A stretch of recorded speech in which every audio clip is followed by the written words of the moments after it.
What if the most magnificent view in your own home, the very heart of your existence, was perpetually hidden behind a locked door?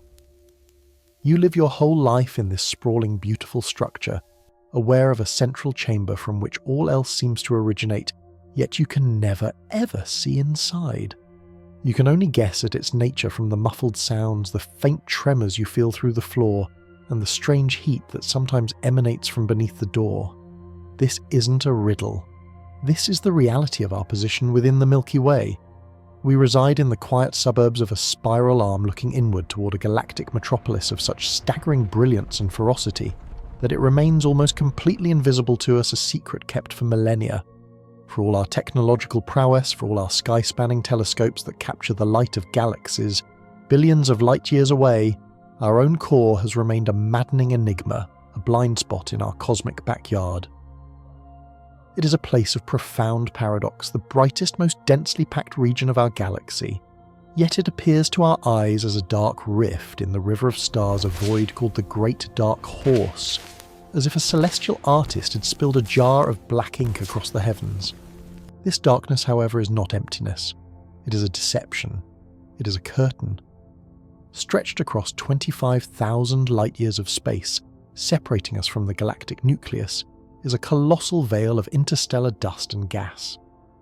These are not the gentle, wispy nebulae you might imagine glowing softly in stellar nurseries. This is a formidable barrier, a wall of cosmic smoke and soot woven from the remnants of countless generations of expired stars. Imagine countless worlds pulverized into their constituent elements, carbon, silicon, iron, and scattered like a fine light-absorbing powder throughout the void. This shroud is so thick, so astonishingly opaque, that for every 10 billion photons of visible light that leave the galactic center on a journey toward Earth, only one will complete the voyage. The rest are absorbed, their energy stolen by the impenetrable fog, leaving us in a state of profound cosmic ignorance about the furnace that powers our own galaxy. For centuries we have tried to penetrate this barrier.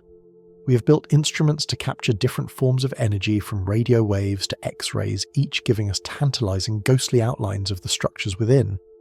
We've detected the frenetic dance of stars orbiting an unseen center, their movements betraying the presence of an unimaginable gravitational power. We've mapped the strange twisting filaments of magnetic fields, 100 times stronger than anywhere else in the galaxy, channeling superheated gas like fiery rivers. It's been like trying to understand a bustling city centre by listening to its muffled sounds through a thick concrete wall.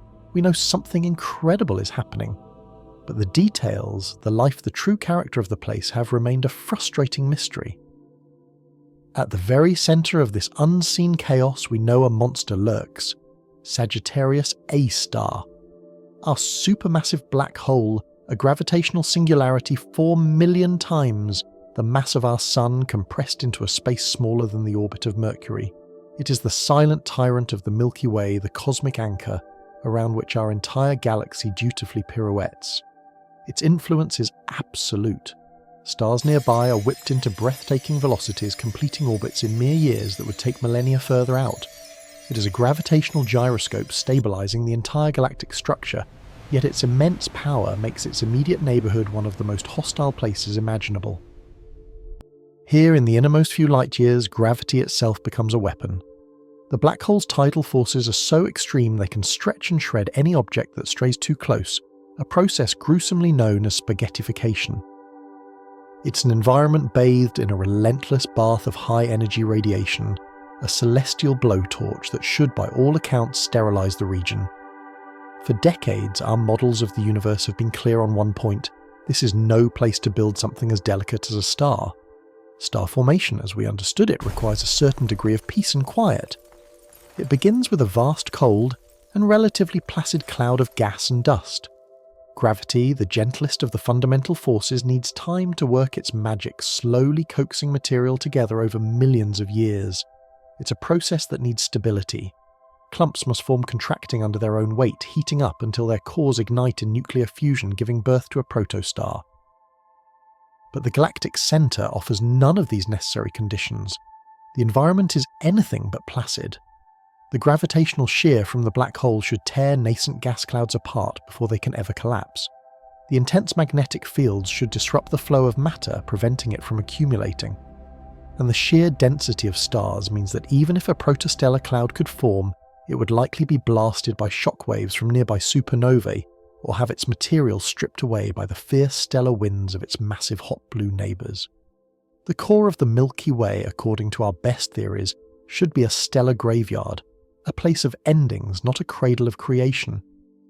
We expected to find old, dying stars, cosmic relics, drawn inward by gravity. We did not expect to find a nursery, and that is why what we are about to show you will change everything, because we have found a way to pull back the curtain. We have forged a new kind of eye, an instrument of such revolutionary power that it can finally pierce the veil that has blinded us for so long. It is not a lens of glass, but a mirror of gold polished to near atomic perfection, and chilled to temperatures colder than the deepest void. It is the James Webb Space Telescope. It is our key to the locked room. Webb achieves this feat not by trying to overpower the dust, but by sidestepping it entirely. It sees the universe in a different kind of light, a light that is invisible to our eyes, the infrared. Think of it like this: visible light with its short wavelengths is like a tiny ball bearing, trying to get through a dense forest. It hits every tree, every branch, and is quickly stopped. But infrared light with its longer, more stretched out wavelengths is like a massive bulldozer. It can plough right through the forest, its path far less impeded by the obstacles in its way. This cosmic dust, so impenetrable to our eyes, becomes nearly transparent when viewed through Webb's infrared gaze. The great cosmic curtain is rendered into a translucent ghost, and for the very first time we're able to see the light from the other side. We're finally able to witness the spectacle that has been hidden from humanity for its entire existence. What Webb has revealed is not the quiet, sterile graveyard we predicted. It is something far more vibrant, more chaotic, and more magnificent. It is a party. A colossal, galaxy-shaping festival of creation happening right now in the most unlikely of places. In a region near the galactic core known as Sagittarius C, a place we previously thought was interesting but not exceptional, Webb has uncovered a scene of sheer, unadulterated pandemonium. Its infrared eyes have resolved the region into a staggering, glittering treasure chest of 500,000 newborn stars, 500,000 of them. This is not a quaint stellar nursery. It is a sprawling, incandescent metropolis of star birth, a factory operating on a scale that defies our previous understanding. This single image contains more information about high-density star formation than everything we have ever gathered before it combined. We are seeing infant stars still wrapped in their natal cocoons of gas and dust igniting for the very first time. We are witnessing clusters of protostars like stellar eggs, jostling for space in a cosmic incubator that we believed was broken. The sheer number is breathtaking, a celestial firework display frozen in a single moment. This discovery is not merely an act of cosmic sightseeing. It is a direct and profound challenge to our most fundamental theories of astrophysics. It presents us with a beautiful, impossible fact: stars are being born in unbelievable numbers in an environment that we were certain should forbid their very existence. The rules of stellar creation as we wrote them simply do not apply here, or at the very least they are incomplete. The existence of this grand central star party forces us to ask a cascade of new and urgent questions. How is this happening? What unknown force or mechanism is allowing gravity to overcome the violent disruptive energies of the galactic core? Is there some process at play, unique to these extreme environments, that actually accelerates star birth rather than suppressing it? Perhaps the intense pressure and density which we saw as a hindrance are in fact a crucial ingredient, like a pressure cooker for creating suns. This is not just about understanding our own Milky Way. The centres of most large galaxies harbour supermassive black holes and are subject to similarly extreme conditions. If we have been wrong about what can happen in our own galactic core, then we have likely been wrong about what is happening in the hearts of countless other galaxies across the universe. The veil has been lifted, but the revelation is not an answer. It is a deeper, more exhilarating mystery. We have opened the door to the central chamber of our home, and we have found it filled not with ghosts and relics, but with the brilliant, searing light of 500,000 brand new lives. It is a scene of utter chaos and breathtaking beauty, a cosmic paradox playing out on the grandest possible stage. We are like archaeologists who, expecting to find a barren tomb, have instead stumbled upon a coronation teeming with a life we never knew was possible. Now our true journey begins. We must step inside this newly revealed world. We must navigate its turbulent rivers of ionized gas, decode the light of its infant suns, and search for the hidden architecture that allows this impossible creation to flourish. The party is in full swing, and we have just arrived. The challenge now is to understand the rules of this wild celebration at the heart of our galaxy, and in doing so to rewrite our own story of how the cosmos builds its stars. What if the most important place in our entire galaxy, the very heart of our cosmic home, was a ghost, a place of unimaginable mass and energy that is to our eyes completely and utterly invisible? It isn't a distant, faint smudge, but a profound and gaping void, a dark river cutting through the brilliant star fields of the constellation Sagittarius. For centuries, when astronomers turned their telescopes toward the centre of the Milky Way, they were met with a baffling emptiness. They saw the great bulge of stars surrounding it, a luminous sphere containing 100 billion suns. They could trace the graceful spiral arms, rivers of light and gas, all appearing to flow toward this one central point. Yet the destination itself remained shrouded in an impenetrable darkness. It was a maddening paradox. The brightest, most crowded, most gravitationally dominant region, in a city of 400 billion stars, was a phantom. The light from its millions of suns, born and dying in a fiery cradle, began a 26,000-year journey toward Earth, a message in a bottle cast into the cosmic ocean. But that message never arrived. Somewhere along that vast expanse it was intercepted, scattered and absorbed by a seemingly insurmountable barrier. We were staring directly at the galactic core, yet we were blind to it. We knew it had to be there. The gravitational pull on everything we could see was the undeniable proof. The entire Milky Way, our sun included, pirouettes around this unseen anchor, but seeing it, truly witnessing the furious engine at our galaxy's heart, seemed an impossible dream. This cosmic curtain, this veil of absolute blackness, is woven from something that seems almost impossibly mundane dust. But this isn't the simple dust that gathers on your shelves. This is primordial matter, the leftover grit from the formation of stars and planets, blown across interstellar space by stellar winds and supernova explosions. It's a fine, pervasive smoke of carbon silicates and frozen gases, microscopic grains that on their own are insignificant. Yet over the unfathomable distances between us and the galactic centre, these tiny particles accumulate into colossal opaque clouds. They form a wall, a great barrier reef of cosmic debris, stretching for thousands of light years, so dense that it extinguishes visible light more effectively than a slab of lead. The numbers are difficult to comprehend. For every 10 billion photons of visible light that leave a star at the galactic core on a path to your eye, only one single photon completes the journey. Everything else is lost, absorbed by the dust and re-radiated away at longer, cooler wavelengths, forever robbing us of the view. Imagine trying to see a blazing bonfire from 20 miles away, but between you and the fire hangs a series of thick black velvet curtains, one behind the other for the entire 20 miles. You wouldn't even see a glimmer. This was the challenge we faced. For all of human history, our understanding of the universe was written in the language of visible light. It's the narrow sliver of the electromagnetic spectrum our eyes evolved to see, and for generations our telescopes were merely extensions of that sense. We were trapped in a beautiful but limited reality, able to see the galaxy's sprawling suburbs, but completely locked out of its metropolitan heart. The most dynamic, violent and creative place in our entire cosmic neighbourhood remained a land of pure conjecture, a realm of theory and mathematics, but not of observation.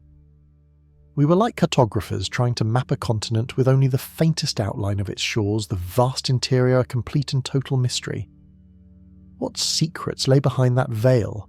What kind of cosmic machinery was powerful enough to command the loyalty of an entire galaxy? The silence from the core was deafening and the darkness was absolute.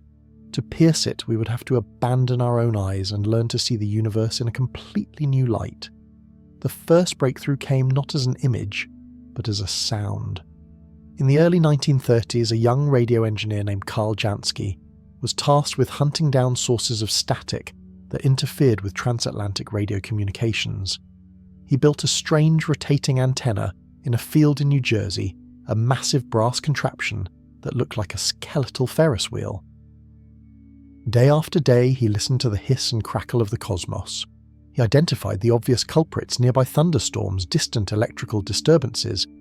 But one sound persisted. It was a faint, steady hiss, a whisper that rose and fell with a precise, unyielding rhythm, cycling once every 23 hours and 56 minutes. That wasn't the length of a solar day. It was a sidereal day, the time it takes for the Earth to rotate relative to the distant stars. The signal wasn't from Earth. It wasn't even from our solar system. The source of this persistent cosmic static was fixed in the heavens, and Jansky traced it to its origin, the constellation Sagittarius, precisely in the direction of the galactic centre. He had for the first time heard the voice of the phantom. He had discovered that the galactic core invisible to our eyes was screaming into the void in the radio spectrum. This was the dawn of a new kind of astronomy. It was the realization that the universe was filled with phenomena that our senses were never designed to perceive. Radio waves, with their much longer wavelengths, could navigate the labyrinth of interstellar dust in a way visible light never could. They could slip through the gaps between the dust grains, carrying information from the hidden core directly to our receivers on Earth. For the first time, we had a probe that could pass through the cosmic curtain. What that probe told us was astonishing. The first radio maps were crude, blurry pictures, but they revealed that the core was anything but quiet or empty. It was a maelstrom of activity. We saw vast, arching filaments of magnetized gas structures hundreds of light years long, tracing the pull of immense magnetic fields. We detected colossal clouds of molecular gas, the raw fuel for star formation swirling in complex orbits. We saw the glowing shells of exploded stars' supernova remnants, whose shockwaves were still echoing through the interstellar medium.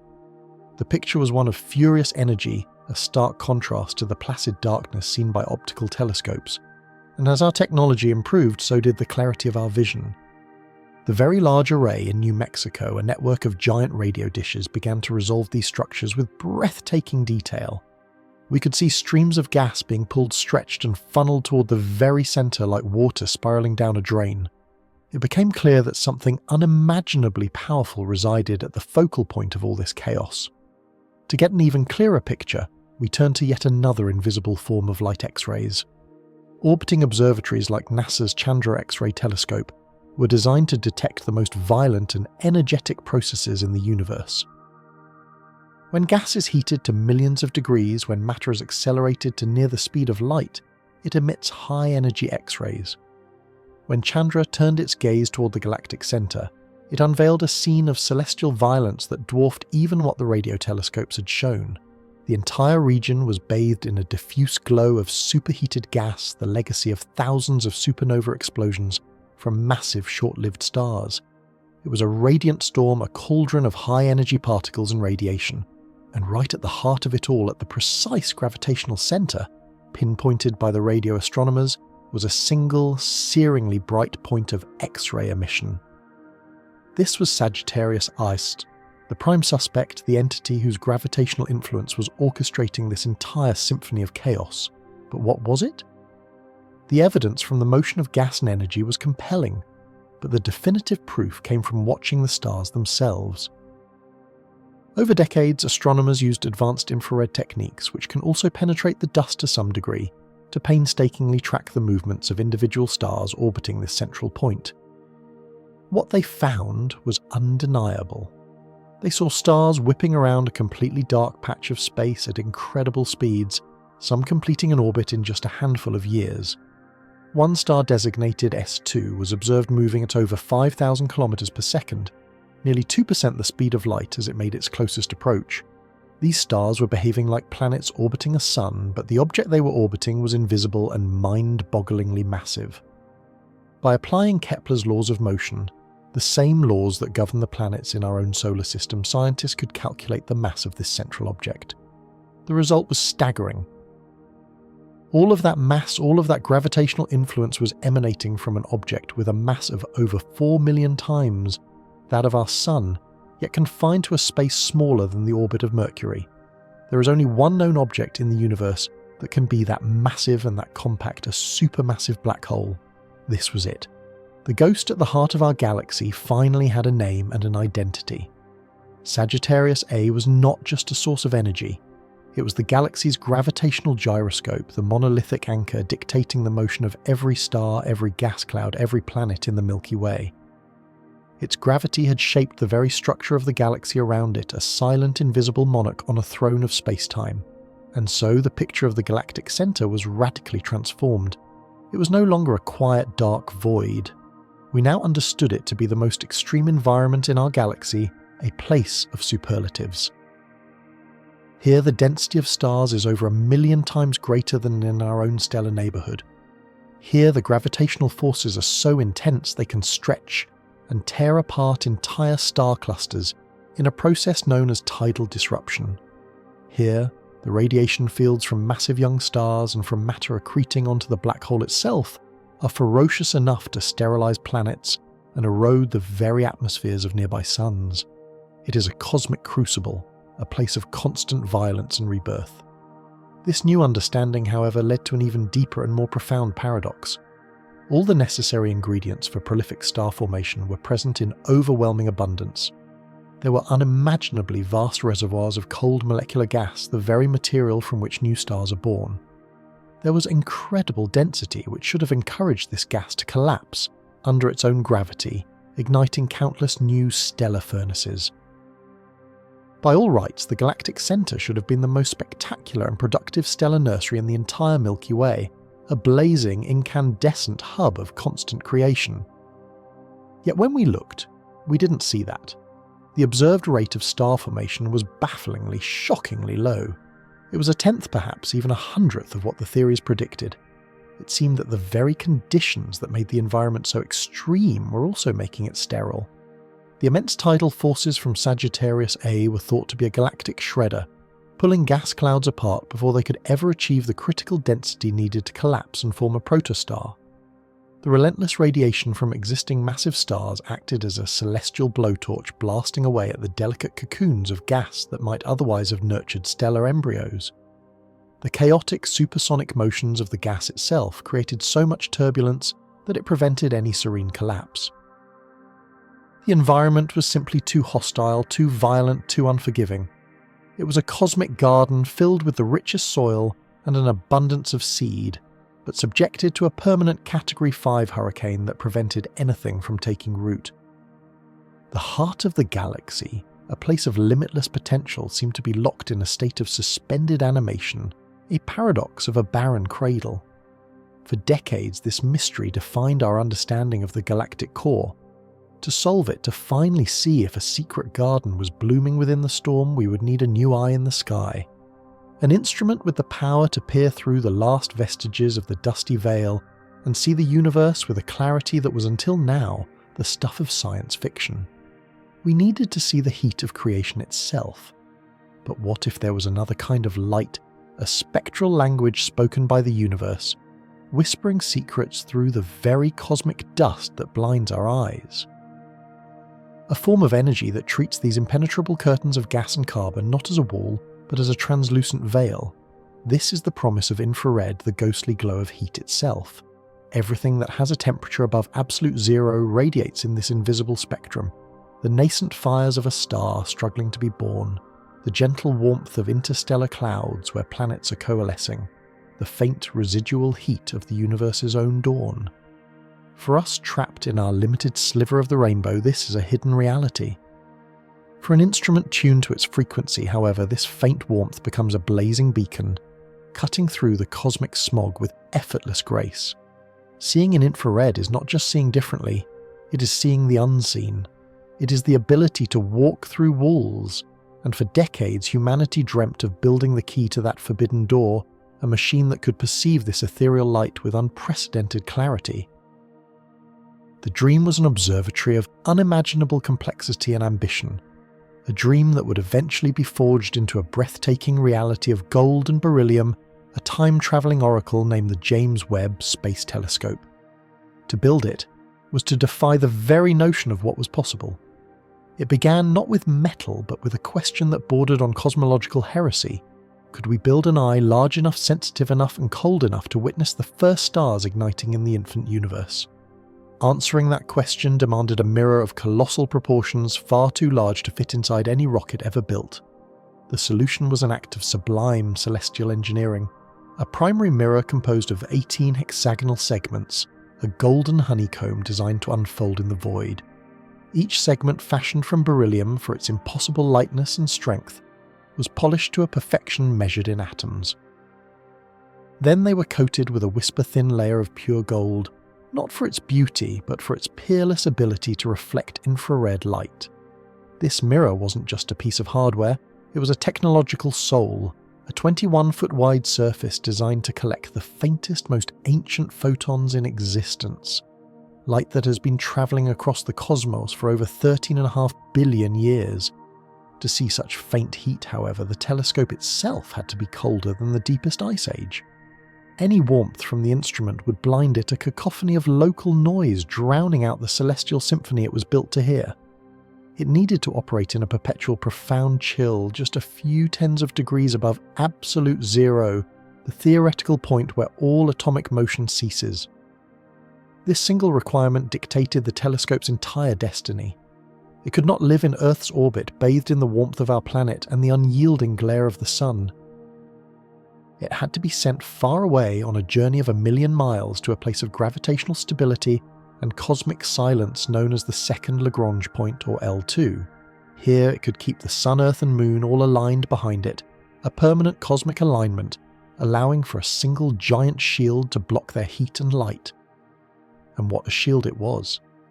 A gossamer parasol the size of a tennis court, constructed from 5 layers of a specialized material called Captain, each layer thinner than a human hair. Coated in aluminum and doped silicon, this shield was designed to radiate heat out into space, creating a temperature differential of nearly 600 degrees Fahrenheit from its sun-facing side to its shadowed freezing back.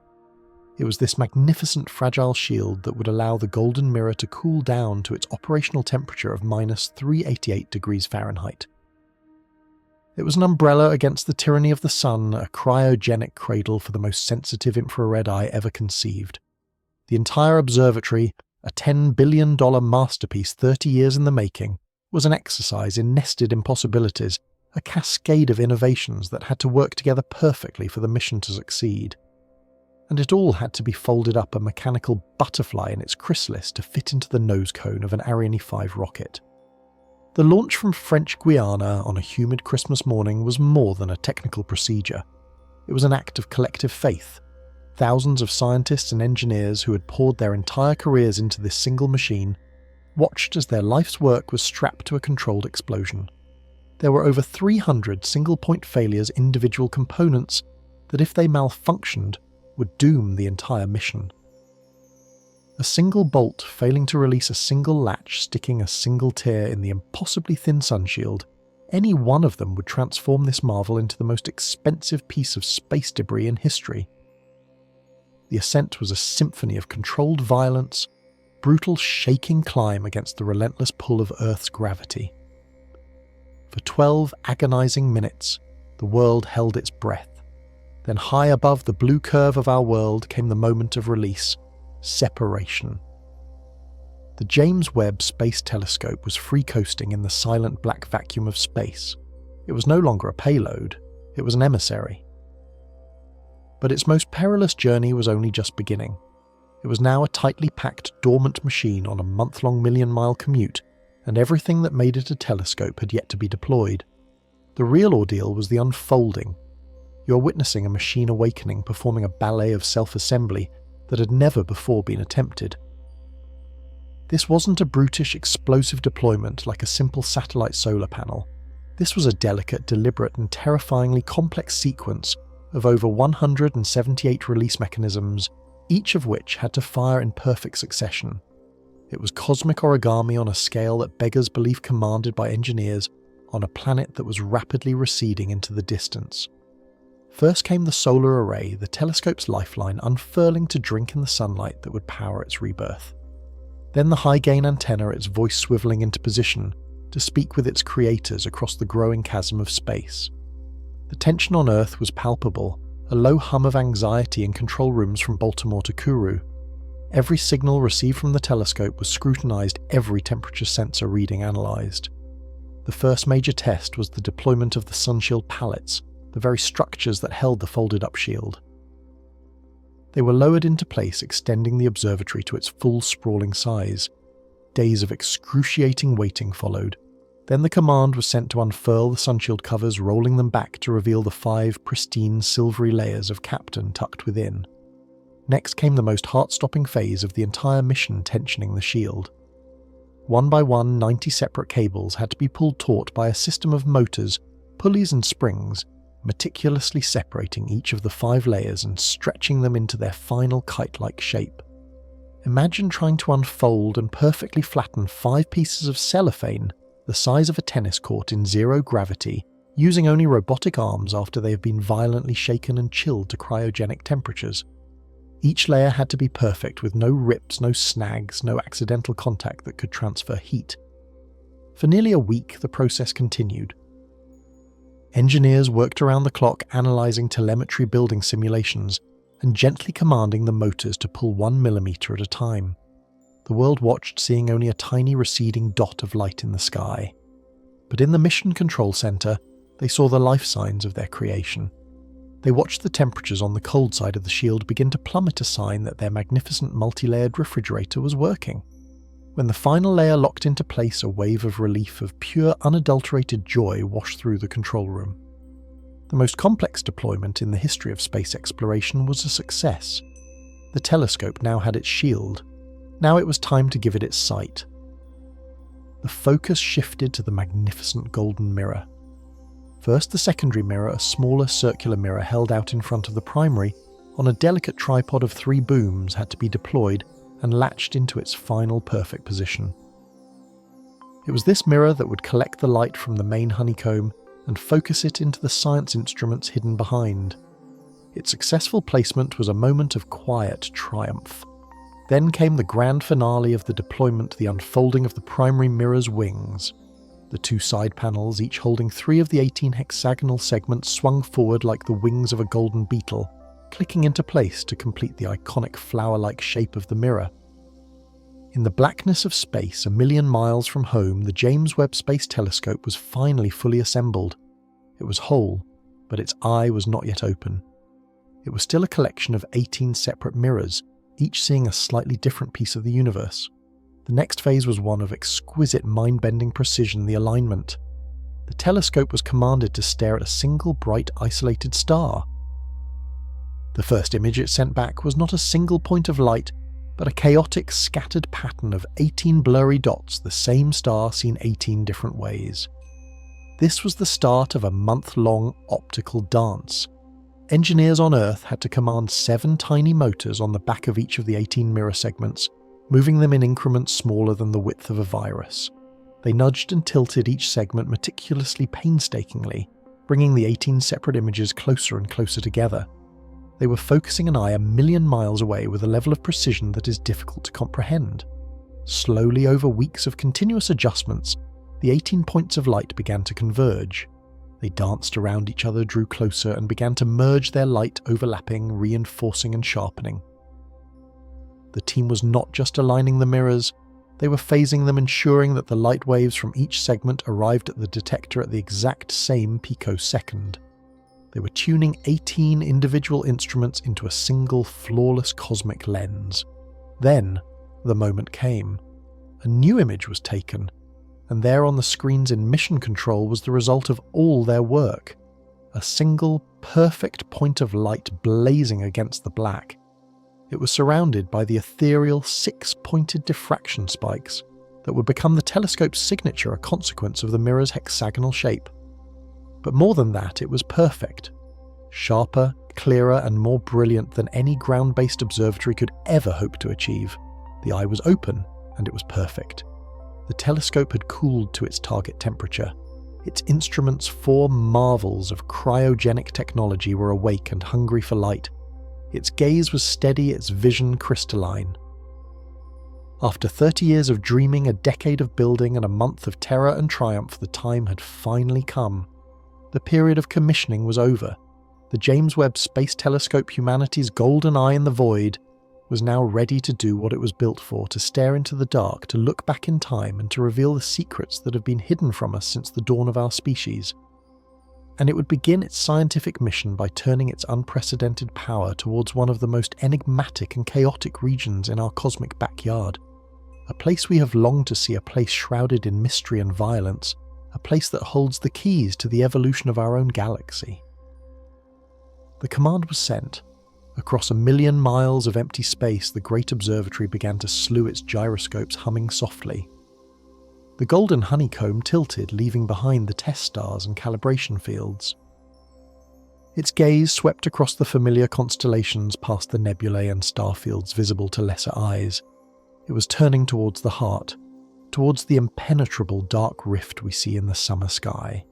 It was pointing its infallible infrared vision directly at the seething, glowing, dust-choked core of the Milky Way. Its target was the quintuplet cluster, a riotous assembly of massive young stars locked in a gravitational dance, just 100 light-years from the supermassive black hole, the very place where the veil is thickest, where the star-forging fury is at its most intense. For the first time, we would have a tool capable of peeling back that veil layer by layer. The telescope locked onto its guide, stars its posture, now utterly still, a silent golden predator waiting in the dark. The science instruments configured themselves. The detectors began their long exposure, opening their senses to the ancient ghostly light that had travelled for 27,000 years to reach them. The first photons from the heart of our galaxy were now streaming in, striking the detectors, their energy being converted into data, into ones and zeros. A new picture of our home was being painted 1 pixel at a time, in a language of light we were finally able to read. The great secret at the centre of the Milky Way was about to be told. For weeks the raw information had streamed down from its lonely perch in the dark, a torrent of numbers and faint signals, the coded language of ancient light. Back on Earth, supercomputers churned, stitching together millions of discrete data points, translating the faint warmth of the cosmos into an image no human eye had ever been built to see. We had pointed our greatest infrared eye at the most chaotic, most obscured, most violent place we knew, the heart of our own Milky Way. We expected to pierce the veil of dust. We hoped for clarity. What we got was a revelation, an explosion of light and life that sent shockwaves through the halls of astronomy. As the final image resolved on the screen, a collective silence fell. It was the silence of disbelief, the silence of awe, the silence that precedes a revolution. Because what stared back at us wasn't just a clearer picture of the galactic core. It was a cosmic conflagration, a city of stars ablaze with the fire of creation.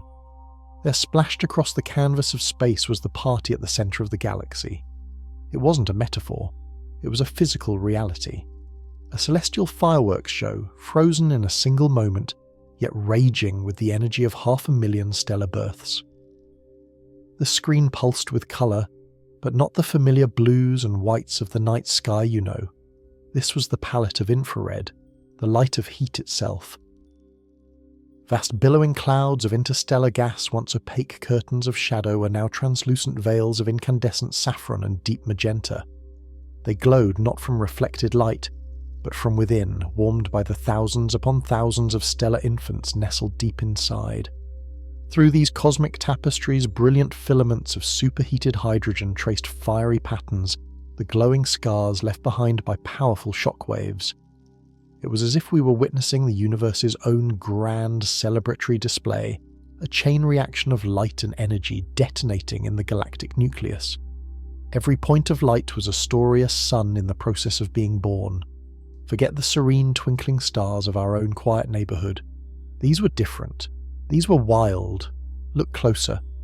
Do you see those small, intensely bright knots of crimson buried deep within the densest gas clouds? These are the protostars, the youngest of the young cosmic embryos still gathering mass from their natal cocoons. In visible light, they would be completely invisible, their faint glimmer smothered by light years of dust. But in the infrared, their nascent heat blazes forth. JWST sees them as glowing embers in a cosmic hearth, each one a gravitational anchor point pulling in gas and dust, spinning it into a flattened, swirling accretion disk. These disks are the building blocks of planets, tiny solar systems in the making, and for the first time we could resolve them not as blurry smudges, but as distinct structures even in this unbelievably crowded environment. We were watching the first frantic heartbeats of new suns, each one a potential cradle for future worlds. And then there are the teenagers of this stellar metropolis, the slightly older, more rambunctious T-Tauri stars. They are the true source of the fireworks. Having ignited nuclear fusion in their cores, they have thrown off their dusty blankets and are now blasting their surroundings with ferocious stellar winds and tightly collimated jets of plasma. On the image you can see them as brilliant points of golden white light, often at the base of enormous cavernous structures. From their poles, twin beams of matter travelling at hundreds of kilometres per second erupt into the surrounding nebula. These are the celestial blowtorches carving out vast cavities in the gas like a sculptor hollowing out a block of marble. Where these jets slam into the interstellar medium and they create magnificent glowing structures called Herbig-Haro objects. They look like luminous ethereal arcs and delicate bow-shaped shockwaves painted in the fiery reds of ionized sulfur and the cooler greens of excited hydrogen. Each one is a cosmic exclamation point, the visible tantrum of a young star flexing its newfound power, announcing its violent arrival onto the galactic stage. Now let your eyes drift across the entire frame. Let the sheer scale of the scene wash over you. The central region captured in this single observation, a patch of sky known as Sagittarius C, is itself dozens of light years across. For decades we debated whether any stars could form here at all, let alone thrive. The conventional wisdom was clear: the galactic centre was hostile territory. The immense gravitational pull of the supermassive black hole Sagittarius A should exert catastrophic tidal forces, stretching and shredding any delicate cloud of gas long before it could collapse under its own gravity to form a star. The region is also flooded with intense radiation and roiled by powerful magnetic fields, a cosmic hurricane that seemed designed to prevent, not nurture, the delicate process of stellar birth. We expected to find a few hardy survivors, perhaps a small embattled cluster of stars that had somehow beaten the odds. The models predicted a stellar desert, a place of endings, not beginnings. The models were wrong, utterly beautifully wrong. As astronomers began the painstaking process of counting, of cataloguing every single point of light that bore the signature of a young star, the numbers climbed at a dizzying rate. 1,000, 10,000, 50,000. The figures kept rising, pushing past the limits of what anyone had thought possible. The computers ran verification after verification, eliminating background galaxies, filtering out older stars, confirming that what they were seeing was real. The final tally was staggering, a number that redefined the boundaries of our understanding. It wasn't a few thousand. It wasn't even 50,000. In this one relatively small patch of the galactic core, JWST had unveiled a seething, vibrant and utterly spectacular stellar nursery, teeming with an estimated 500,000 newborn and developing stars. 500,000. Let that number sink in. 500,000 brand new suns, all bursting into existence in the same cosmic moment. It is a number that defies easy comparison. This single cluster contains more young stars than the famous Orion Nebula, the most prolific star-forming region near our own sun, has produced in its entire multi-million-year history. Imagine every single person living in a city the size of Lisbon or Kansas City, and every single one of them is a star shining with the light of a new sun. That is the density of life we're witnessing here. It's not a nursery, it's a megalopolis, a bustling, chaotic, incandescent city where stars are packed together with an intimacy we can barely comprehend. In our quiet suburban spiral arm of the galaxy, our nearest stellar neighbour is over 4 light years away. In the heart of this cluster, a star's nearest neighbour might be 1,000 times closer, a mere light week away. The night sky from a hypothetical planet here would not be a velvet black dotted with faint jewels. It would be a perpetual brilliant twilight ablaze with the light of thousands of nearby dazzlingly bright suns. This is the party, the grand celebration we were invited to witness. 500,000 stellar candles being lit all at once. The discovery transforms our understanding of our own galaxy's heart. The galactic centre is not a sterile, violent wasteland. It is not a place where creation is stifled. It is the opposite. It is the galaxy's ultimate engine of creation, its most fertile ground. It is a place that has somehow found a way to overcome its own violent nature, to channel the chaos into an unprecedented burst of cosmic fertility. The sheer density of protostars and the raw power of their outflows create a complex, self-regulating ecosystem. The winds from one generation of stars may compress the gas in a neighbouring region, triggering the collapse of new clouds and initiating a fresh wave of star formation. It's a chain reaction, a domino effect of stellar birth propagating through the core on a scale we've never seen anywhere else in the universe. We are looking at the galaxy's primary incubator, a place that has been churning out stars not in spite of its extreme conditions, but perhaps in some way we don't yet understand because of them. This single image, this cosmic fireworks show, has shattered a foundational assumption about galactic dynamics. It presents us with a stunning paradox: the most destructive environment in the Milky Way is simultaneously its most creative. The very forces we believed would prevent star birth, the tidal shear from the black hole, the intense radiation fields, must somehow be mitigated or even harnessed. The sheer amount of raw material required for such an immense event is also mind-boggling. A vast reservoir of cold, dense molecular gas must have been funneled into this region, protected somehow on its perilous journey toward the galactic maw. The party is in full swing, but we have no idea how the invitations were sent or how the guests managed to arrive safely at the most dangerous address in the cosmos. We are left, as we so often are in science, with more profound questions than we had before. What mechanism is shielding these nascent stellar cocoons from the black hole's brutal gravity? Is it the region's own powerful and complex magnetic fields, acting as a kind of gravitational gyroscope, stabilizing the gas clouds against the tidal forces? Or is there some other unknown process at play, a cosmic secret that allows life to flourish in the heart of the storm? And what does this mean for the evolution of the galaxy itself? This incredible burst of star formation will fundamentally reshape the galactic centre. In a few million years, these 500,000 stars will mature, and the most massive among them will detonate as supernovae, enriching the core with heavy elements and triggering yet another cycle of creation. We are watching the galaxy's heart muscle beat a powerful pulse of creation that drives the evolution of the entire system. The image from JWST is more than just a pretty picture. It is a declaration. It tells us that our galaxy is not a static, quiet place. It is dynamic, violent, and astonishingly alive. It tells us that even in the most extreme and hostile environments, the fundamental drive of the universe to assemble matter into stars to light up the darkness is an unstoppable force. We came looking for answers and found a celebration, a vibrant, raging party of light at the centre of our home. And now, armed with this breathtaking new view, the real work begins, trying to understand the physics of the furnace, to unravel the cosmic chemistry that allows such a magnificent stellar nursery to thrive in the shadow of a monster. The fireworks have been lit, and their beautiful chaotic light now illuminates the path forward, deeper into the mysteries of the galactic heart. We have seen the what. The next great challenge is to uncover the how, and so the image resolves into focus, a portrait of creation on a scale almost too vast to comprehend. 500,000 points of light, each one a promise, a whisper of fusion, a star waiting to be born. It should be a moment of pure, unadulterated triumph for science, a final confirmation of our theories, a moment that lasts until the first chilling question is asked.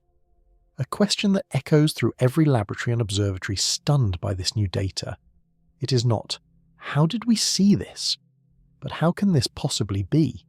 Because the very existence of this stellar nursery is a flagrant, spectacular violation of everything we thought we knew.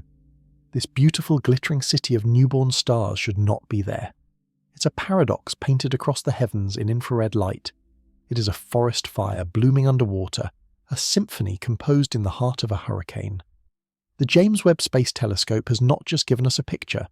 it has handed us a profound cosmic mystery, a puzzle where the pieces themselves seem to be forged from contradiction. To understand the depth of this impossibility, you have to journey with us past the glorious sight of the nursery itself, and into the brutal reality of its neighbourhood. We must begin with the architect of this entire region, the silent monster at its heart, Sagittarius A star. Its gravitational pull is the organising principle of the galaxy, the cosmic anchor around which everything you've ever known revolves. But up close, that pull is no gentle embrace. It is a weapon. The closer you get to a massive object, the more dramatically its gravity changes over a short distance. We call this tidal force or gravitational shear. Here in the downtown district of the Milky Way, it is a force of unimaginable violence. Imagine a cloud of gas and dust, the delicate ephemeral stuff of creation, perhaps trillions of kilometres across but gossamer thin. In a quiet spiral arm like our own, such a cloud might drift for millennia, slowly, patiently, allowing its own feeble gravity to pull it inward. It would coalesce, condensing at its core, gently heating up, until the first spark of nuclear fusion ignites and a star is born. This is the gentle accepted narrative of starbirth. But here that narrative is torn to shreds before the first chapter can even begin. As this cloud drifts toward the galactic centre, the side closer to the black hole is pulled with ferociously more strength than the side farther away. The cloud is not simply tugged, it is stretched. It is put on a gravitational rack, pulled and distorted, elongated into a thin, useless streamer of gas. This is not a subtle effect. It is the dominant force in the region, a cosmic blender set to liquefy. Any nascent clump of gas, any hopeful protostellar core that tries to form, is immediately ripped apart by this differential pull. The gravity of the black hole actively works against the self-gravity of the gas cloud, ensuring it can never reach the density needed to collapse. Our models have shown this time and again. When we run simulations of gas clouds in this environment, they don't form stars. They form spaghetti. They are shredded into incandescent filaments and devoured by the black hole or flung into chaotic eccentric orbits. Yet when we point the Webb telescope at reality, we see 500,000 stars that have somehow defied this fundamental rule. They have somehow found a way to huddle together to use their own collective gravity to resist being torn asunder by a force millions of times stronger. It makes no sense. It's like watching a sandcastle form and stand firm in the middle of a tidal wave. The physics we trust, the simulations we have built over decades scream that this nursery cannot be real. But our eyes and Webb's golden mirror tell us that it is. The sheer, relentless gravitational shear is only the first of the assassins stalking this cosmic cradle. Even if a cloud could somehow miraculously withstand being torn apart, it faces another immediate and overwhelming threat. The galactic core is not empty space punctuated by a black hole. It is the most crowded, violent and energetic stellar metropolis in the entire Milky Way. Packed into this tiny volume of space are millions of stars, including some of the most massive and luminous giants known to exist. These are not quiet, stable suns like our own. They are celestial titans, Wolf-Rayet stars and blue supergiants burning through their nuclear fuel at a profligate rate. And as they burn, they scream. They scream into the void with winds that make our own sun's solar wind look like a gentle summer breeze. These are not winds of air, but of charged particles, protons and electrons blasted away from the star's surfaces at millions of kilometers per hour. This is a constant supersonic hurricane of plasma, a perpetual gale of pure energy that scours everything in its path. A fragile cloud of hydrogen and helium, the delicate cocoon required for a baby star to form, would be utterly flayed by this assault. It would be sandblasted into oblivion, its gas heated and stripped away its potential to form stars evaporated in a cosmic heartbeat. Think of trying to light a candle in a wind tunnel. Now imagine that wind tunnel is millions of light years wide and the wind is a torrent of superheated particles moving at a fraction of the speed of light. That is the challenge facing these protostars. Each of the massive established stars in the galactic centre acts as a celestial blowtorch aimed directly at any potential newcomer.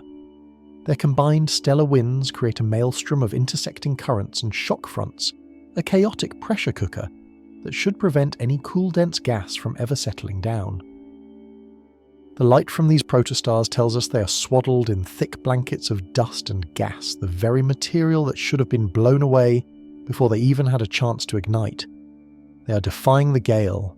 They have found a refuge, an impossible pocket of calm in the midst of the most violent storm in the galaxy. Where is this shelter? How could any region large enough to birth 500,000 stars remain shielded from a hurricane that has been raging for billions of years? This question deepens the paradox, adding another layer of impossibility to the image before us. The gravitational shear should have prevented the clouds from ever forming, and the stellar winds should have vaporized them if they did. And yet the slaughter is not over. There is a third horseman of this stellar apocalypse. Because these massive stars live fast, they also die young and violently. The galactic centre is not just a stellar metropolis. It is a cosmic war zone continuously rocked by the most powerful explosions in the universe, supernovae. In the placid suburbs of the Milky Way, a supernova is a once-a-century event for the entire galaxy. But in the core, the rate is terrifyingly higher. Here a star exploding is not a rare spectacle. It is a constant repeating drumbeat of cosmic violence. A neighbouring star going supernova is arguably the most dangerous thing that can happen to a burgeoning solar system. When one of these giants collapses, it unleashes a wave of energy that briefly outshines the entire galactic core combined. A shell of matter superheated to millions of degrees erupts outwards at nearly the speed of light. This is followed by a flood of deadly radiation, gamma rays, X-rays, a particle shower of ghost-like neutrinos. Any nearby stellar nursery would be sterilized in an instant. The shockwave would act like a cosmic bulldozer ploughing through the delicate gas clouds, destroying any gravitational condensations and blasting the raw materials for star formation clear out of the region. The radiation would ionize the remaining gas, heating it to a state where it could no longer collapse. To birth 500,000 stars requires a period of relative stability, a calm lasting millions of years, allowing gravity the time it needs to work its slow, patient magic. But in the galactic core there is no calm, there is no peace. It is like trying to build an intricate house of cards next to a munitions factory that suffers catastrophic explosions every few weeks. The shockwaves alone should have swept this region clean 1,000 times over. Each supernova is a reset button, a cosmic depth charge that disrupts the intricate dance of gravity and gas. For this vast star-forming complex to have survived, it must have somehow weathered this relentless bombardment. It must have withstood the percussive blast of hundreds, perhaps thousands of supernovae over its lifetime. It suggests a resilience, a form of cosmic shielding that our physics cannot currently explain. How can a cloud of gas fragile enough to be dispersed by stellar winds possibly stand its ground against the full fury of an exploding sun? It is a shield made of smoke trying to stop a cannonball. And even if we could imagine such a shield, there is still one final, all-encompassing threat that permeates every cubic centimetre of this space, emanating from the central monster itself. Sagittarius A star may be gravitationally dominant, but its influence is not purely mechanical. Even in its current relatively quiet state, the environment around a supermassive black hole is a bath of high-energy radiation. A stray gas and unlucky stars are pulled into its accretion disk. They are accelerated to incredible speeds and heated to temperatures of millions of degrees before they cross the event horizon. This process transforms the region into a stupendously powerful engine of light, blasting out X-rays and ultraviolet radiation with an intensity that defies imagination. This is not the gentle, life-giving light of a star. This is a sterilizing fire. This radiation acts like a universal solvent for star formation. It penetrates deep into gas clouds, its high-energy photons striking hydrogen atoms and stripping them of their electrons. This process called ionization heats the gas, and hot gas expands. It pushes outward, actively resisting the inward pull of gravity. For a star to form a gas cloud needs to be cold, typically just a few degrees above absolute zero. It is only in such frigid conditions that gravity can overcome the gas's natural pressure and begin the slow, inexorable process of collapse. Trying to form stars in the radiation field of Sagittarius A star is like trying to build a snowman in a blast furnace. The environment is simply too hot, too energetic, too hostile. The black hole's glare should be enough on its own to prevent the entire process.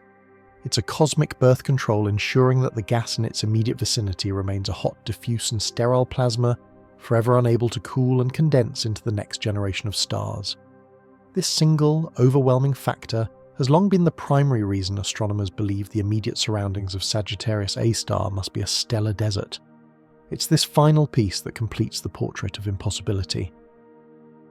We have a region that is being simultaneously torn apart by gravity, sandblasted by stellar winds, battered by supernova shockwaves, and sterilized by X-ray radiation. Each of these forces individually is considered more than sufficient to halt star formation in its tracks. Yet here in the one place in the universe where all four killers are operating at maximum intensity, we find not a desert but the most fertile and prolific stellar nursery ever discovered. This is the downward path of scientific inquiry. It is the moment when the joy of discovery gives way to the crushing weight of confusion. For the teams analysing this data, the elation must have quickly morphed into a profound sense of disbelief, even frustration. Their first instinct would have been to check the data to look for errors in the instrumentation or the analysis. Could Webb be seeing a mirage? Could this be an illusion? A trick of the light? But the data is robust, confirmed by multiple instruments and observations. The stars are real, they are young, and they are precisely where they shouldn't be. The next step is to challenge the models. The theoretical astrophysicists return to their supercomputers, to the elegant equations that govern the cosmos.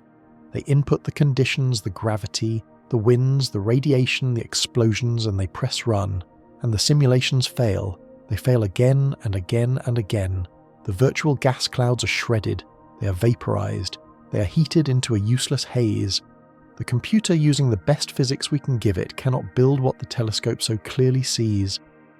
The map of our understanding does not match the territory of reality. We are left staring at an impossible artifact. A beautiful, undeniable 500,000-fold impossibility. It is a declaration from the universe that our story of creation is incomplete, that we are missing a fundamental chapter in the cosmic epic. The cradle itself is a killing field. The very forces that dominate this region are antithetical to the delicate process of birth. For these stars to exist, there must be a loophole in the laws of nature as we know them. There has to be some other force at play, some unknown mechanism, a secret ingredient that we have never accounted for. There must be a shield, a guardian that allowed this impossible garden to bloom in the heart of a cosmic volcano. Finding that secret is now one of the most urgent quests in modern astronomy. And so we are left suspended, floating before an impossible image. A stellar nursery blooming in the heart of a gravitational hurricane. The initial shock, the sheer awe at the numbers, begins to recede. It leaves behind a silence filled with a single colossal question. How can 500,000 stars be born in a place that should be a cosmic tomb? This isn't just a deviation from the rules of star formation. It feels like a complete and utter defiance of them. In laboratories and universities from Pasadena to Munich, the data flows. It floods servers, fills screens, and ignites a firestorm of debate. The image from Webb is no longer just a picture. It becomes a battlefield of ideas. It is the ultimate stress test for everything we thought we knew. Every established model of stellar birth, carefully constructed over decades, is now thrown against the violent reality of the galactic core. And one by one they begin to fracture. The standard narrative, the gentle collapse of a quiescent gas cloud, is useless here. That story belongs to the quiet suburban spiral arms of the Milky Way. This is the galactic metropolis, a place of extreme physics and brutal forces. The mystery of this stellar party demands a new kind of thinking, a willingness to embrace radical, interconnected ideas. Scientists once siloed in their specific disciplines now reach for each other. Theorists who sculpt universes inside supercomputers. Observational astronomers who pass the faintest whispers of infrared light. Plasma physicists who study the unseen dance of magnetic fields. They must all come together because no single perspective can contain this truth. The first and perhaps most intuitive line of inquiry begins with the fuel itself, the raw material of creation, the vast cold clouds of molecular hydrogen. Perhaps the answer lies not in a new law of physics, but in an old one taken to an unimaginable extreme. The theory is known as compressive formation, but you can think of it as the cosmic pressure cooker. In the serene outskirts of the galaxy, a star-forming nebula is a fragile thing. It is a delicate balance of gravity pulling inward and internal gas pressure pushing outward. A gentle nudge is all it takes to begin the slow, graceful process of collapse. But here near the moor of Sagittarius A, there are no gentle nudges. There are only gravitational tides that stretch and tear with unimaginable ferocity. These are the sheer forces we've witnessed, the cosmic winds that should rip a cloud to shreds. So how does a cloud survive to form a star? The pressure cooker model proposes a brutal, elegant solution. It doesn't just survive, it thrives. The very forces that should destroy it are what paradoxically give it life. Webb's instruments, particularly its mid-infrared eye MIRI, allow us to peer deeper into the gas than ever before to take its temperature to measure its density. And the numbers coming back are staggering. These aren't the fluffy, diffuse clouds of the Orion Nebula. Here, the interstellar medium is a thick, soupy fog of molecules. It's been compressed to densities hundreds, even thousands of times greater than those found in typical stellar nurseries. The immense gravity of the central star cluster and the black hole, while creating destructive shear on a large scale, also act like a cosmic piston squeezing these clouds relentlessly. They are being compacted into something fundamentally different. Imagine trying to tear a piece of paper in a light breeze. It's easy. Now imagine that paper has been compressed into a dense solid block of wood. The same breeze has no effect. Theorists suggest this is what's happening in the galactic core. The gas clouds have become so extraordinarily dense, so gravitationally self-bound, that they are effectively armoured against the tidal forces that would otherwise shred them. They become gravitational bullets dense enough to plough through the hostile environment. Inside this celestial pressure cooker, the conditions for starbirth are accelerated wildly. Gravity's victory is no longer a gentle process unfolding over millions of years. It becomes a sudden, violent conquest. The immense external pressure reinforces the cloud's own internal gravity, triggering a cascade of collapse throughout its entire structure. It's not just one or two pockets giving way to form a star system. It's thousands of pockets all collapsing in a frantic, synchronized frenzy. This model beautifully explains the sheer number of protostars we see. It accounts for their close packing a city of stars born shoulder to shoulder. But like all great scientific ideas, it presents its own thorny new questions. If these clouds are so dense, so primed for collapse, why didn't this happen long ago? What has kept them from turning into stars until now? An object this dense should be gravitationally unstable. It should have collapsed under its own weight eons ago. It's like finding a dam holding back a cosmic ocean of pressure, a dam that has for some reason only just decided to burst. Something must have been holding them up, propping them against collapse, and what could be powerful enough to resist such immense gravitational pressure? The answer might lie in a force we can't see directly, but whose effects are everywhere: turbulence. Within these clouds, the gas is not still. It is a seething, churning maelstrom. Gas flows slam into each other, creating shockwaves and vortices that generate an internal chaotic pressure, holding the cloud up from the inside. It's a delicate, violent equilibrium. External gravity squeezes, internal turbulence resists. The cloud exists on a knife's edge waiting. Waiting for what? This leads us to the second major theory, a story not of ingredients, but of a catalyst. This is the idea of the cosmic trigger. This model suggests that the pressure cooker was primed, the fuel was in place, but something extraordinary had to happen to set it all off. An event powerful enough to overwhelm the internal turbulence of the clouds, pushing them all over the edge of collapse at nearly the same time. It transforms the scene from a simmering pot into a coordinated explosion. So astronomers become cosmic detectives searching for the smoking gun. What could provide a shockwave of this magnitude? The prime suspect, as always in this neighbourhood, is the monster at the centre of it all, Sagittarius A. We see it today as a relatively quiet, supermassive black hole, but we know it has a violent past. X-ray echoes from surrounding clouds tell us that just a few million years ago, our black hole was a ravenous quasar, a celestial blowtorch. It likely feasted on a star or a massive gas cloud, unleashing a torrent of high-energy radiation and particles in all directions. Could the expanding shell of that ancient outburst have been our trigger? Imagine a blast wave, an invisible tsunami of energy rippling out from the black hole and washing over the galactic centre. As this wave slammed into those ultra-dense turbulent clouds, it would have acted like a cosmic hammer blow. The shock of its arrival would have instantly compressed the gas, overpowering the chaotic internal motions that were holding the clouds in equilibrium. It would have been the final decisive push that initiated their collapse. This theory has a compelling elegance. It explains the timing why this starburst is happening now, and not millions of years ago. It also explains the scale, suggesting that a single, galaxy-shaping event synchronized the birth of hundreds of thousands of stars across a vast region. Researchers are now frantically pointing other telescopes at the region, searching for the telltale chemical and kinematic signatures of such a shock wave, looking for the faint residual heat, or the specific patterns of gas motion it would have left behind. But there are other suspects. The trigger might not have come from the black hole, but from the stars themselves.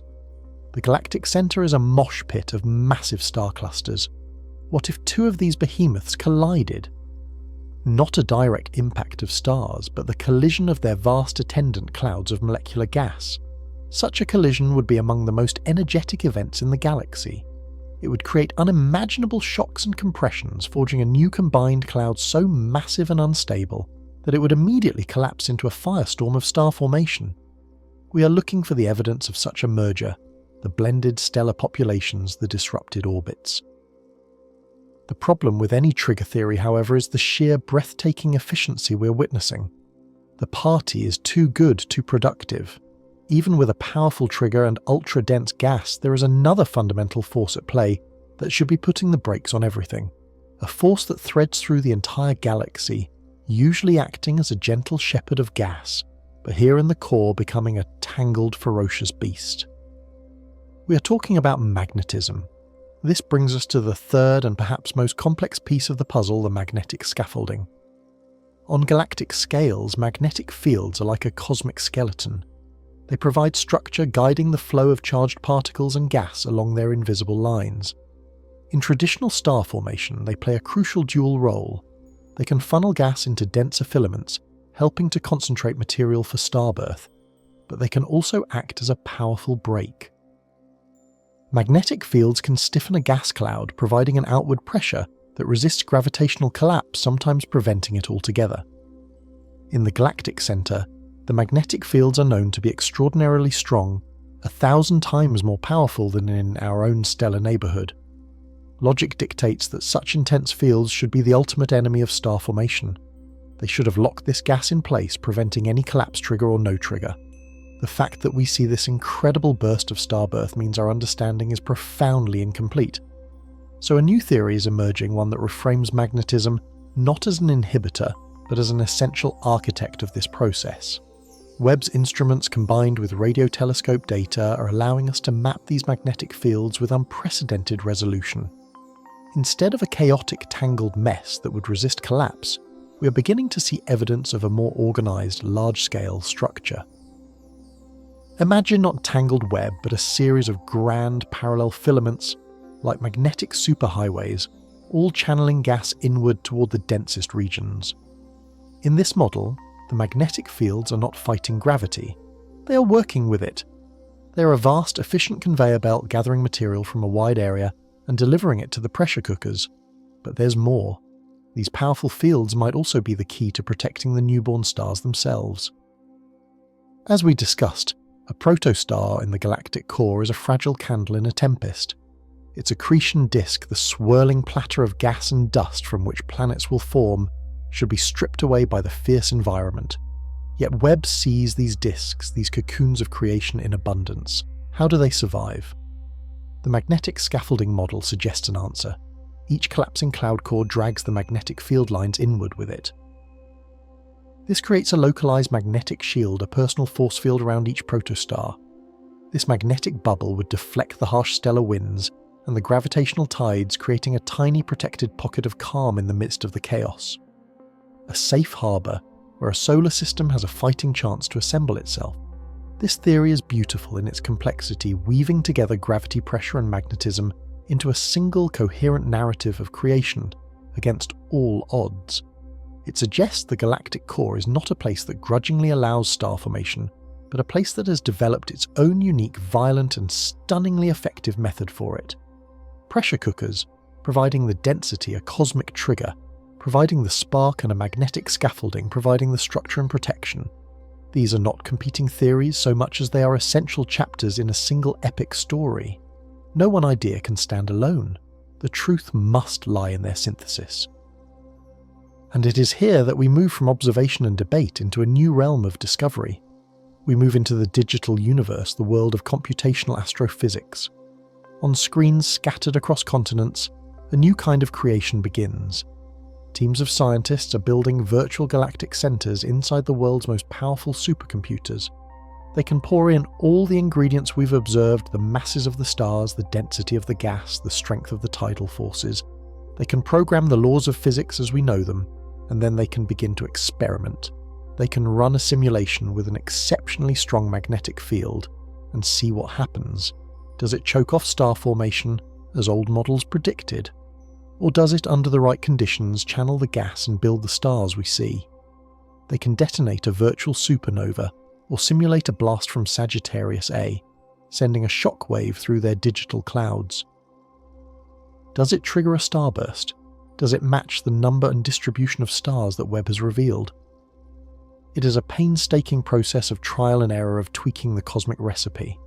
They adjust the turbulence, they change the gas temperature, they alter the geometry of the colliding clouds. Each simulation can take months to run, consuming millions of processor hours, and most of them fail. They produce universes that look nothing like our own.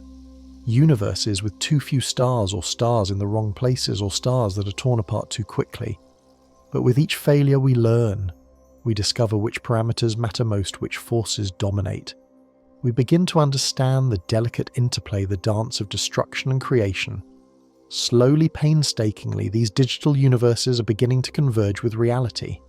Simulations are now, for the first time, starting to produce starbursts that look uncannily like the JWST image.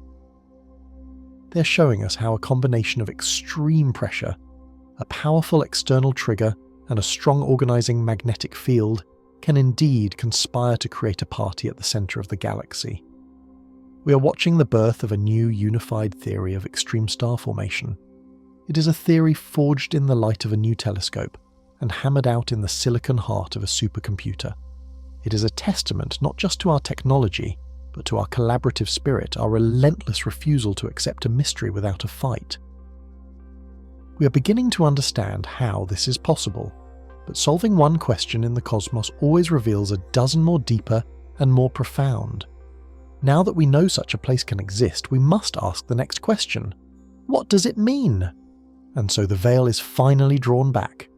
The journey we have taken together began in shadow, in a place of cosmic concealment at the very heart of our own galaxy. For centuries we looked toward the constellation Sagittarius, knowing a maelstrom of gravity and light lay hidden there, a place forever denied to our eager eyes. It was a region of profound paradox, the brightest, most dynamic hub of the Milky Way, yet rendered completely invisible, a secret keeper on a galactic scale. We knew the supermassive black hole Sagittarius A held court there, a silent monarch presiding over a kingdom of secrets. We suspected stars were being born in that chaotic darkness, but the sheer density of intervening dust gas and stellar bodies formed an impenetrable shroud.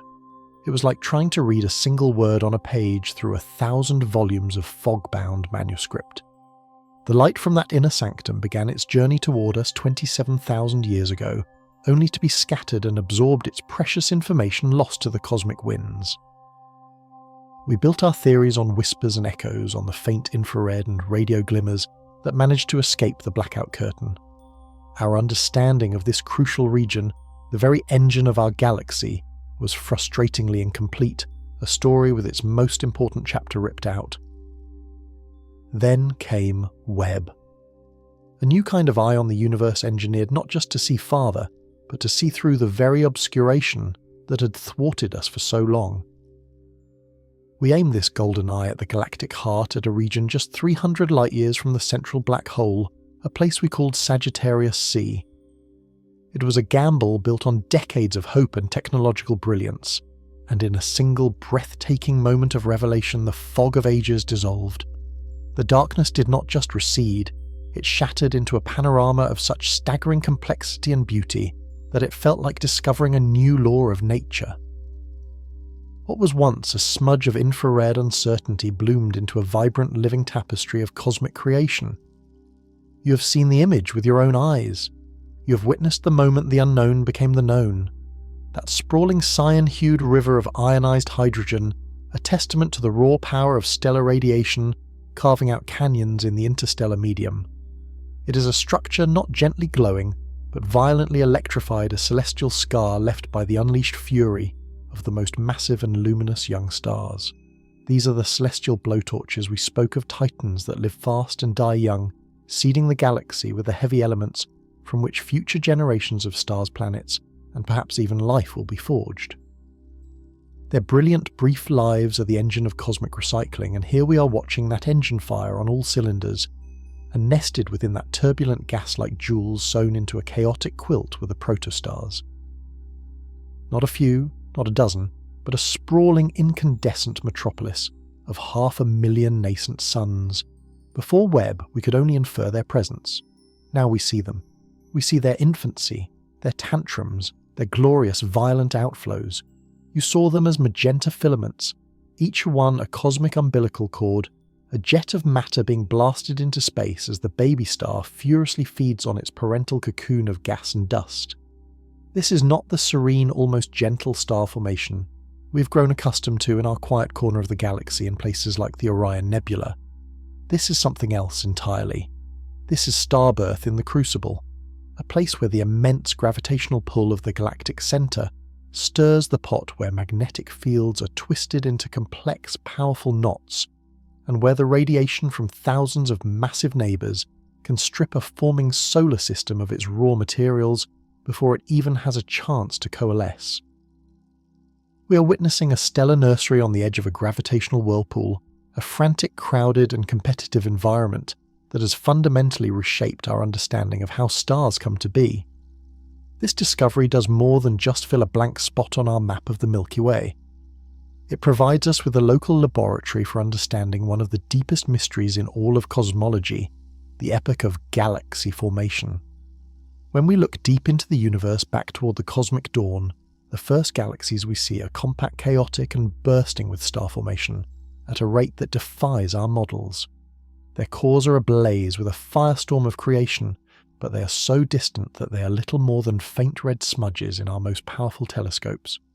We have struggled to understand the physics of these primordial starbursts because we had no local analogue, no way to study the process up close, until now. The centre of our Milky Way, it turns out, is a living relic of the earlier, more violent universe. The conditions here, the high density of gas, the intense radiation fields, the powerful gravitational forces are a near perfect match for the conditions that reigned in the universe's youth. By studying the birth of these 500,000 stars in Sagittarius C, we are in a very real sense looking into a time machine. We are learning the rules of a game that was played out on a cosmic scale, billions of years ago. How do stars form when they are crowded so closely together? Does this environment favour the formation of more massive stars, as the evidence seems to suggest? And if so, what does that mean for the chemical enrichment and evolution of those first galaxies? The answers to these cosmic questions were not found at the edge of the visible universe, but right here in our own backyard, hidden in plain sight. This revelation forces us to reconsider the very narrative of our galaxy's life. We tend to think of the Milky Way as a mature, settled system, a majestic spinning island of stars that has found its equilibrium. But JWST has shown us that its heart is still wild. The core is not a relic. It is an active, churning and profoundly creative place. It is a continuous source of new stars, new elements and new possibilities. This constant renewal process, driven by the gravitational engine at the centre, is what allows a galaxy to sustain itself over cosmic timescales. It is a dynamic, breathing ecosystem, and we are only now beginning to appreciate the sheer ferocity of its central furnace. Furthermore, this discovery has profound implications for our search for other worlds and potentially other life.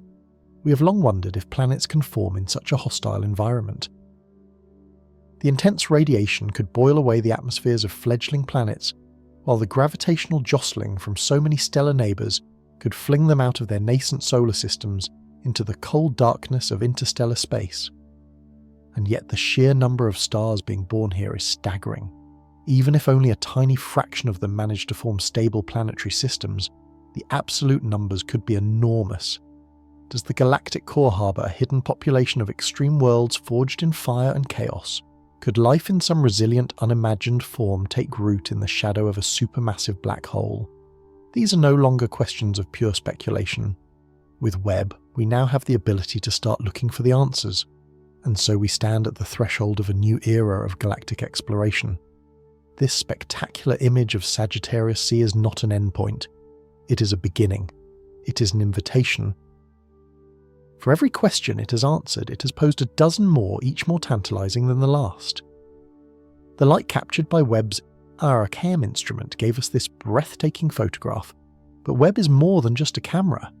Its other instruments are now being brought to bear on this region, preparing to dissect the light from these protostars with surgical precision. The near-infrared spectrograph NIRSpec will allow us to read the chemical barcodes embedded in their light. It will tell us what these baby stars are made of, what kind of elements are present in the gas they are accreting. This will reveal the detailed story of chemical enrichment at the galactic centre, tracing the lineage of atoms from previous stellar generations to these new ones. We will be able to measure the precise composition of the interstellar medium in this unique environment, testing our theories of galactic evolution in unprecedented detail. We will hunt for the chemical fingerprints of complex organic molecules, the building blocks of life, to see if they can survive or even thrive in this high-energy crucible. Meanwhile, the mid-infrared instrument MIRI will peer even deeper into the coldest, densest cores of the dust clouds regions that even NIRCam cannot fully penetrate. MIRI is sensitive to the faint heat radiated by the very earliest stages of star formation, the point where a clump of gas is just beginning to collapse under its own gravity before it has even become a true protostar. It will hunt for the seeds of the next generation of stars, allowing us to build a complete census of the entire star formation process, from quiescent cloud to raging stellar furnace. And by combining these instruments, astronomers hope to achieve something truly remarkable to measure the movement within the chaos. Over the coming years, by taking repeated observations of this region, we may be able to detect the subtle dance of these infant stars. We will see the jets from the protostars visibly expanding into the surrounding gas. We might even be able to track the orbital motion of stars as they swirl around each other in tight-knit clusters, a gravitational ballet on a scale almost too vast to comprehend. We will transform this stunning static portrait into a dynamic, evolving motion picture, revealing the intricate choreography of gravity gas and magnetic fields that governs the birth of stars. This is the future that awaits us, a future where the heart of our own galaxy is no longer a mystery, but a familiar landscape, a place we can explore and understand with ever-increasing clarity. Each new observation will add another layer to the story, another brushstroke to the masterpiece. We will trace the flow of energy from the most massive stars as they ionize their surroundings. We will follow the journey of matter as it is drawn from the interstellar medium into the accretion disks of protostars, and then blasted back out again in powerful jets. We will search for the telltale dimming of starlight that indicates a planet is passing in front of its star, hunting for the first exoplanets to be discovered in this extreme and uncharted territory. The search for our cosmic origins has always driven us to look outward to the farthest reaches of space and time. But this discovery reminds us that some of the most profound secrets are hidden much closer to home, locked away in the heart of the very galaxy we inhabit. Webb has given us the key to that locked room. It is now up to us to have the courage and curiosity to step inside and explore what lies in wait. In the end, this journey returns us to ourselves. When you look up at the band of the Milky Way stretching across the night sky, you're no longer just seeing a faint ghostly ribbon of light. You're looking toward a city of 400 billion stars, and now you know what lies at its bustling, brilliant and violent centre. You can picture that vibrant river of ionized gas and the 500,000 stellar infants sparking to life within it. You can feel the gravitational heartbeat of the supermassive black hole, the silent conductor of this grand cosmic symphony. You understand that the iron in your blood, the calcium in your bones, the oxygen you breathe all were forged in the hearts of stars that lived and died in environments just as chaotic as this one long, long ago. We are connected to this process. We are the legacy of this fire. The light from Sagittarius C that Webb captured began its journey when humans on Earth were first developing agriculture, a silent messenger travelling across the vastness of space, waiting for a consciousness to arise that was capable of building an eye to receive it. It is a profound inheritance, a gift of perspective from our galactic home. This image is more than just data. It is a mirror. It reflects not only the birth of stars, but the boundless potential of the human mind, our unyielding desire to understand, and our timeless quest to find our place among the stars. The universe, it seems, is always more intricate, more beautiful and more surprising than we could ever have imagined. And the greatest discovery is the realization that the exploration has only just begun.